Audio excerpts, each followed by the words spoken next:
Welcome to the deep dive. Today we're really getting into something fundamental, breath work. We're looking at the articles, the research you've shared. Yeah, And exactly. we're kind of unlocking how breathing, this thing you do thousands of times a day without a second thought, actually holds a pretty surprising key to, well, feeling a whole lot better. It does sound almost too simple, doesn't it? Hmm. And I'll admit, I was skeptical at first, really skeptical. But the studies we've looked at for you, they're genuinely impressive. Impresses how? Well, we're talking controlled research, Hmm. showing that, like, even 5 minutes, just 5 minutes of specific breathing techniques can lift your mood and reduce what they call physiological arousal. So basically calming you down on a physical level. Exactly. It's calming your body's internal alert system. A measurable change in your nervous system, and get this, in less time than it takes to brew a coffee. Wow. Okay, and for you listening, this isn't just like interesting science. If you're someone who's always grabbing another coffee, you're tossing and turning at night, maybe feeling constantly stressed out, code red all the time. Mm. These sources, they hint there's a powerful alternative here. What's the actual promise? Is it just coping or something more? Oh, it's definitely more than just coping. It's about transforming your internal state, not just managing it. Imagine having a tool right inside you that could shift your mood Seriously? pretty much on demand. Calm your nerves, sharpen your focus. It's about getting sustained energy, managing anxiety, but without always reaching for something external. Okay, this is where it gets really interesting for me. So our mission for this deep dive, what we're trying to do, is explore what we're calling the Big Five. Right. These are the breathing techniques that, based on the latest research you sent over, seem to pack the biggest punch. Mm. We're going to look at box breathing, the 4-7-8 method, coherent breathing, diaphragmatic breathing, and the Wim Hof method. And what's so cool is that each one does something a bit different. It's like having this Swiss Army knife, but for your nervous system. A different tool for a different job. Exactly. Each blade, designed for a specific challenge you might face during your day. Okay, let's grab the first tool then. Box breathing. It's also called tactical breathing. Sounds serious. It is, yeah. Navy SEALs use it before high-stress operations. So what is it about this very symmetrical pattern that makes it so good for immediate calm, for clarity when things get intense? It's actually really simple, which is part of its beauty, but the impact is, well, it's profound. The pattern is just breathe in for 4 counts, hold your breath for 4, breathe out for 4, and then hold the breath out for 4. In, hold out, hold, all fours. That's it, and you just repeat that cycle. What makes it a, quote, secret weapon is that this really precise, predictable rhythm, it kind of resets your nervous system's reactivity, like flipping a circuit breaker. How does it do that? It directly talks to your vagus nerve. That's your body's main relaxation highway. And this structured breathing, it makes it almost impossible for your body to stay stuck in that full-on fight or flight mode. It forces a pause, clears the mental fog. That sounds incredibly useful. Actually, I've started trying box breathing myself before, difficult chats at work. Oh, really? How's that going? It makes a difference. Just a couple of minutes, and I feel myself shift from being sort of reactive and tense to feeling much more centered. Yeah. Clearer.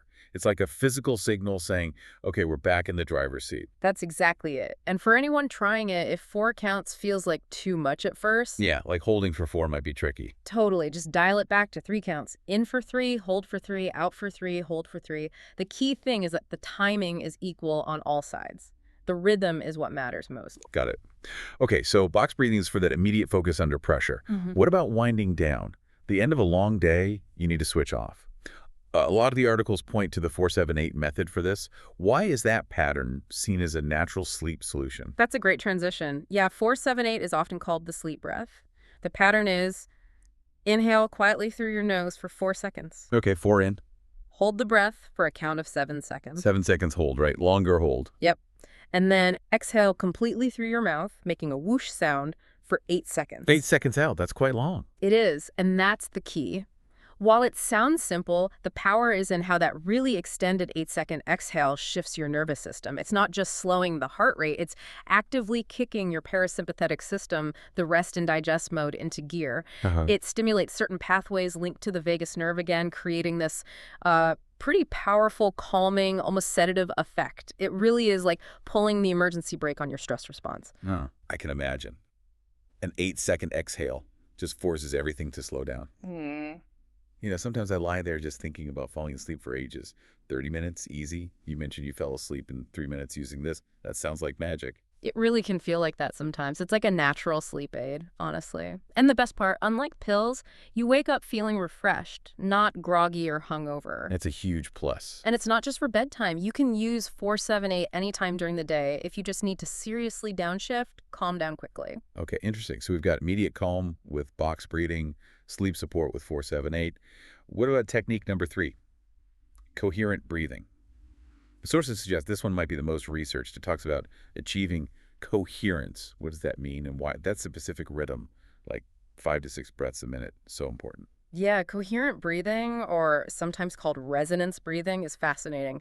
Coherence, scientifically speaking, is when your heart rate variability, those small, healthy fluctuations in your heart rate from beat to beat. Right, I've heard of HRV. Exactly. It starts to sync up into this really smooth sine wave-like pattern. It's like getting your heart and your brain communicating really efficiently, almost harmoniously. Dancing together, you said. Kind of. And this specific rhythm, somewhere around 5.5 or 6 breaths per minute, seems to be the sweet spot.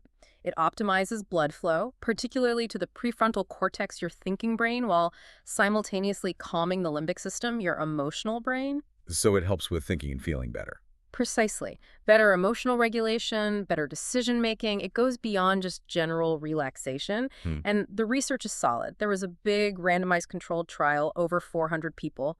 Just 10 minutes a day of this for 4 weeks. Okay. Showed significant improvements in mental health, well-being. There's a reliable link between the slow breathing, around 6 breaths a minute, and positive effects like better focus, handling emotions better, less anxiety. 10 minutes a day doesn't sound too bad. And is it something you feel right away, or does it build up? You can definitely feel a shift pretty quickly, a sense of calm. But the real magic happens over time. It's like you're teaching your nervous system how to find and maintain this balanced, coherent state more easily on its own. How do you actually do it? Is it complicated? Not at all. The easiest way is just a simple 5-second inhale, followed by a 5-second exhale. Nice and smooth. So 10 seconds per breath cycle, 6 breaths a minute. Makes sense. Exactly. I actually do this sometimes for 10 minutes while my coffee's brewing in the morning. It really does feel like meditation for people who think they can't meditate. I like that description. Okay, let's move to number 4. Diaphragmatic breathing. Belly breathing. You hear this one mentioned a lot, often as being foundational. But the research shows it's more than just basic, right? It actively triggers relaxation responses. It's about retraining how we breathe naturally. That's exactly right. It's fundamental, but also powerful. It's basically getting back to how we breathed as babies, deep into the belly. And most of us don't do that anymore. Unfortunately, no. Most adults, especially when stressed, become shallow chest breathers. We sip air into the top of our lungs, and this actually keeps us in a low-level state of fight or flight, often without even realizing it. Chronic low-level stress. Sounds familiar. Yeah. Diaphragmatic breathing is all about consciously using your diaphragm, that big muscle under your lungs. It's the most efficient way to breathe. Here's a quick check you can do right now, listening. Okay, let's try it. Put one hand on your chest, the other on your lower belly. Take a normal breath. Which hand moves more? Okay, I'm trying. Yeah, definitely feeling my chest move more, I think, even though I'm trying to breathe deeply. That's super common. If the chest hand is moving more, you're likely chest breathing. With proper diaphragmatic breathing, the hand on your belly should rise noticeably as you inhale and fall as you exhale. The chest should stay relatively still.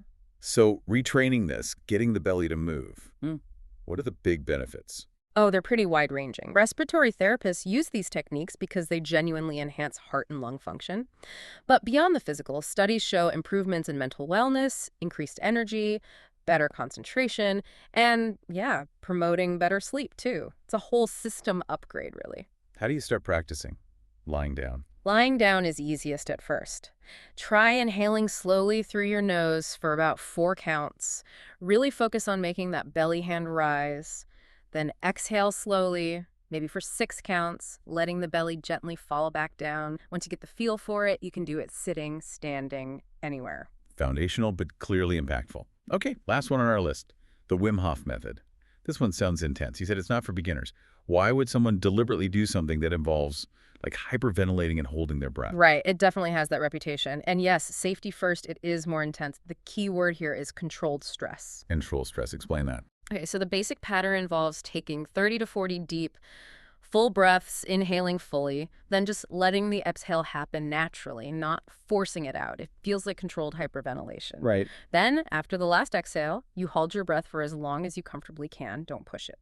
Then you take a deep recovery breath and hold for about 15 seconds, then repeat the cycle maybe 3 times. Okay, but why?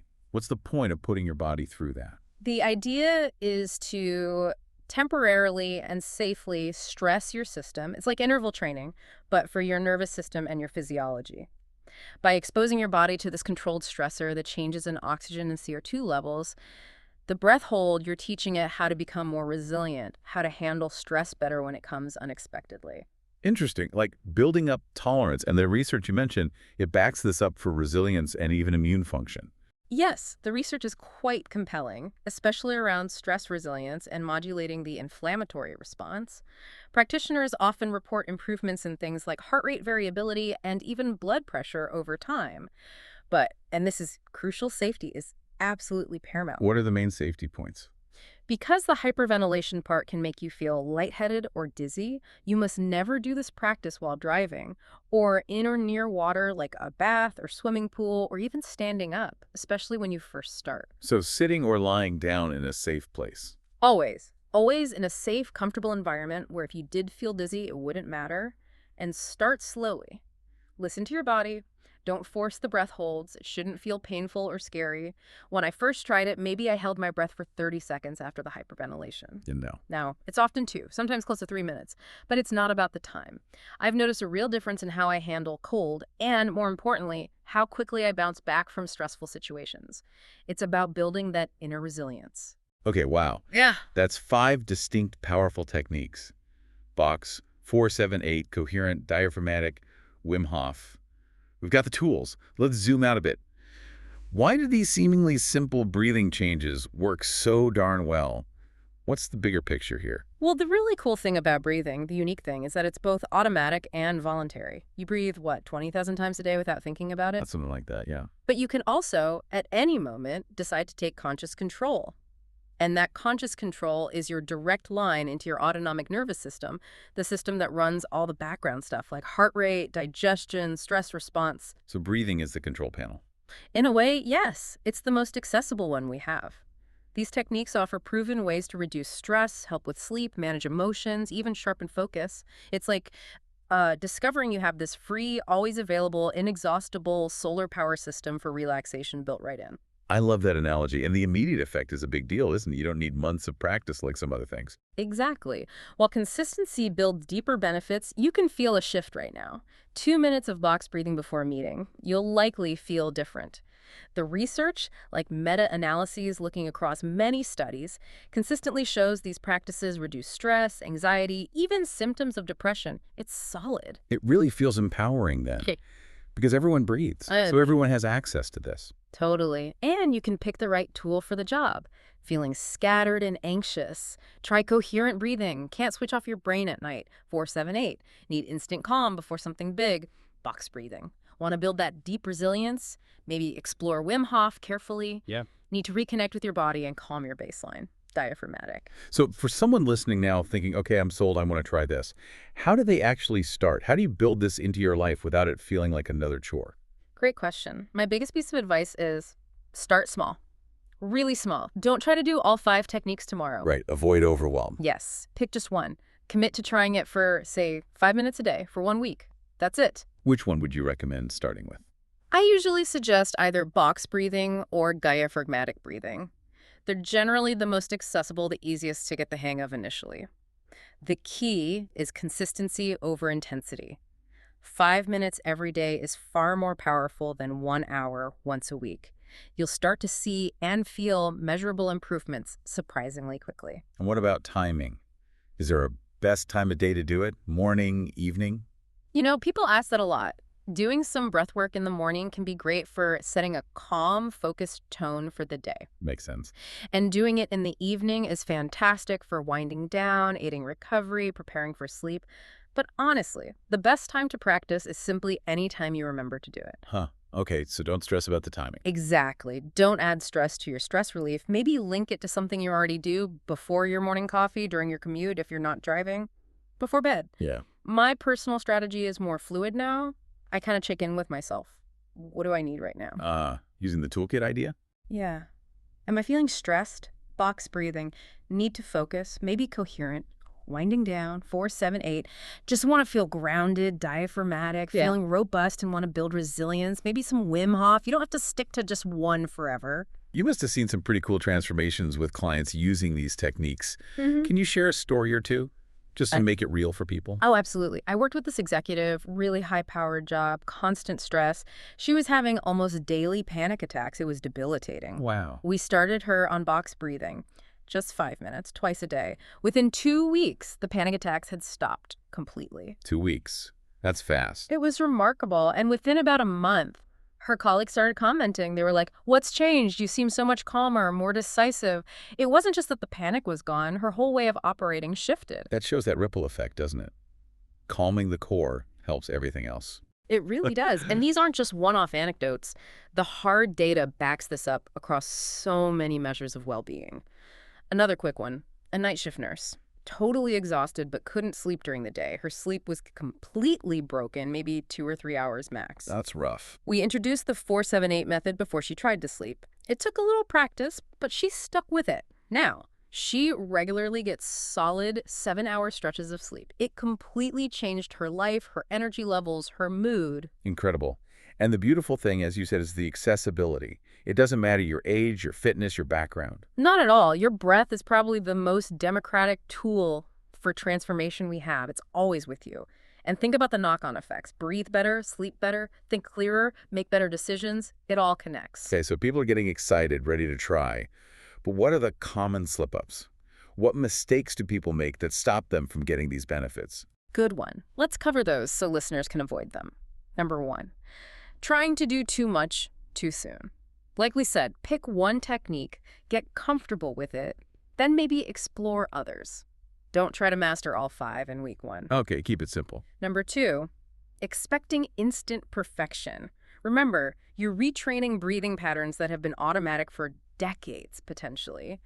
Be patient with yourself. It takes a little time. Makes sense. What else? Number 3, only using breathwork reactively, like only doing it when you're already stressed out. That helps, sure, but the real power comes from regular daily practice. That's what builds resilience, so you handle stress better when it hits. It's preventative maintenance for your nervous system. Like exercising regularly, not just when you feel unfit. Exactly that analogy. Number 4, not listening to your body. This is key, especially with Wim Hof, but applies to all. If you feel dizzy, lightheaded, uncomfortable, stop or ease off. Take a break. These practices should generally feel good, calming, or energizing, not forced or unpleasant. Right, it's not about pushing through pain. Definitely not. And finally, number 5, overcomplicating it. Keep it simple. Focus on the breath, the rhythm. Don't get lost in trying to do it perfectly. Just do it. Great advice. Okay, as we wrap up this deep dive, what's your final word for someone listening who's maybe still on the fence, still a bit skeptical about all this breathing stuff? Look, I get the skepticism. I was there. So here's my challenge. Just try for 1 week. Seriously, pick one technique. I really think box breathing is a great starting point for simplicity and effect.